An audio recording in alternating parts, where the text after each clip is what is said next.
또다시 이제 물가나 이제 이런 쪽으로 다시 돌아와서 서민들은 노후에 연금도 당겨 쓰고 저축할 여력이 없어서 가계 순저축률이 점점 떨어지고 있습니다.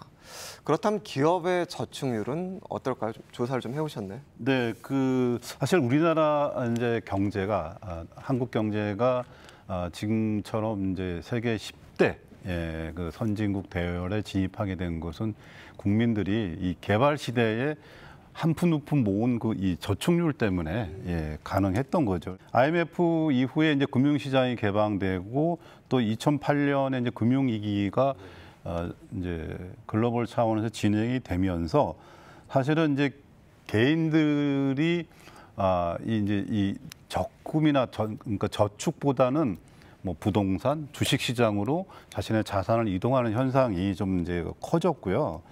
그리고 또 더 중요한 문제는 이제 저축과 소비가 감소할 수밖에 없는 이거 뭐 교육비 증가도 이제 되게 중요한 요인이고 또 이제 항상적인 고물가 고금리에 의해서 저축할 여력이 이제 없어진 거죠. 그러다 보니까 전체적으로 봤을 때 지금 뭐 최근의 통계를 보면은 기업 분야의 이제 뭐 유보금 등으로 기업이 가지고 있는 저축이 이 정부 부분, 지금 국가 분야보다 훨씬 더 높은 상태입니다. 3배 가까운 정도로 20% 가까이 지금 기업이 유보금을 통해서 돈을 이제 기업 내에 가지고 있는 상태인데 투자는 하지 않고 그리고 이제 개인이나 가게는 과거보다 지금 그러니까 가장 낮은 이제 저축률을 지금 이제 기록하고 있는데 기업은 부자인데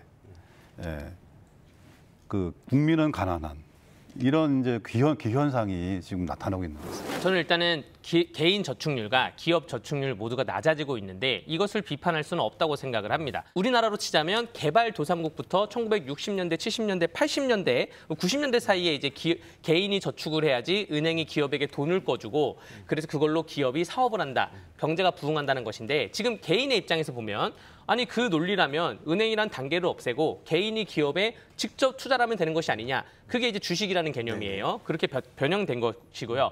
기업으로 치자면 이제는 금융이라는 거를 하나의 산업으로 보는 거예요. 지금 대기업의 상당한 그 지주가 금융지주로 되어 있습니다. 대기업의 모기업 체계가 금융지주로 돌아가는 게 예전에는 금융을 산업으로 보지 않고 하나의 수단으로 봤어요. 제조업을 하기 위해서 혹은 통신업이나 서비스업을 하기 위해서 돈이 필요하다고 봤는데 지금 이 돈 자체를 산업으로 보는 시각이 되기 때문에 이걸 저축을 하지 않고 투자를 하는 것이고요. 다음 여기서 문제가 뭐냐? 이러다가 리스크가 터지면 기업 유보금이나 기업 저축 금액으로 해결해야 되는데 정부가 보존을 해주게 됩니다. 어떠한 기업을 지키기 위해서. 그러면 이게 또 국민들 세금이 들어가고 국민들이 또 고생하는 거예요. 여기서부터 자유로울 수 있는 거는 기초통화국인 금본위제로 활동하고 있는 미국밖에 없다고 보여지고요. 이게 장기적으로 가다 보면 앞으로 금산분리 완화 얘기까지 나올 것입니다. 삼성전자는 왜 은행을 소유하지 못하냐, 현대자동차가 왜 은행을 소유하지 못하냐라는 것이고 지금 미국의 이제 워렌 버핏, 버크셔 해서웨이 같은 회사 같은 경우에는 결국 금융회사인데 사실 따져보면 제조업이에요. 금융회사가 다양한 제조업에 대한 주식을 많이 갖고 있고 경영도 직접 개입하기 때문에 우리나라도 금산분리 완화가 산업이 금융을 왜 소유 못하냐 이 개념이 아니라 금융산업이 더 커졌어요. 금융이 산업을 소유하게 되는 그렇게 변화할 것이고 여기에 따라서 개인이 왜 저축이 떨어지냐, 기업이 왜 저축을 안 하냐 이거는 비판하는 할 수가 없는 정도까지 세상이 왔다라고 말씀드리겠습니다. 제가 금융 부분에 대해서 저도 전문가는 아니지만은 근본적으로 우리나라는 제조업으로 먹고 사는 국가고요.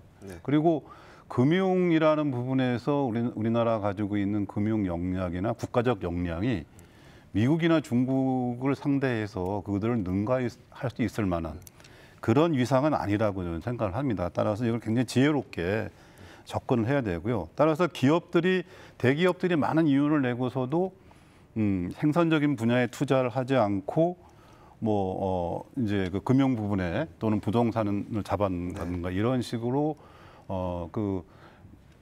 자금을 일정하게 어떻게 보면 유용하는 부분이 국민 경제를 어렵게 하고 있고 그것이 소비 여력을 떨어뜨리고 고용 없는 성장을 만드는 원인 중에 하나가 아니냐 그렇게 보고 있습니다. 이 문제에 대해서는 좀 의견이 좀 갈리시는 것 같은데 더 하실 말씀이 있으세요? 뭐 금융 산업적인 뭐 미래적인 관점이냐, 혹은 뭐 지금 현재 관점을 보고 뭐 국가 간 외교관을 보는 것이냐는 것이고, 이거를 자세히 보려면 우리 1시간 토론에도 좀 모자랍니다. 각종 자료를 가야 되기 네, 때문에 그렇죠. 예, 물가 얘기를 넘어가시죠. 네. 알겠습니다.